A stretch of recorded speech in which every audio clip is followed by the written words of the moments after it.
Hi again, this is Mike, the Philosopher Engineer.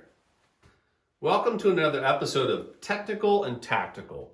On Thursdays, we focus on the technical models, the technical details. And this topic today is margin drives reliability. This is one of my favorite quotes and kind of one of my key areas of focus because I really care about reliability. Reliability is not something that happens by itself. So if you're designing products, especially if you're designing medical devices which require safety and people expect them to do what they're supposed to do and you can count on them to be dependable, that we need to understand reliability.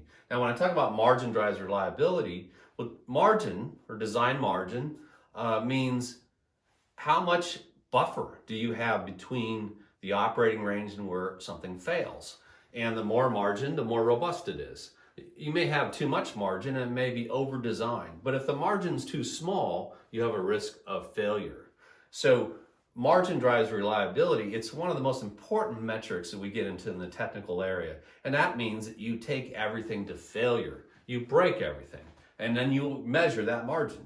If that margin is 200% or 300%, whatever that is, it helps you understand whether you have a problem or not. It's a wonderful metric also to know how much engineering effort and scrutiny should you invest. So margin drives reliability is one of the most important metrics that I look at. Reliability matters. Your company should have a reliability target. You say, well, what reliability do I want my product to meet?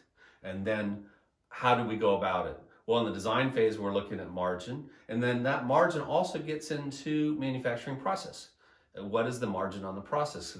Because that affects the variability and the failure as well. So the key here is break everything, understand the design margin, and then really manage reliability proactively.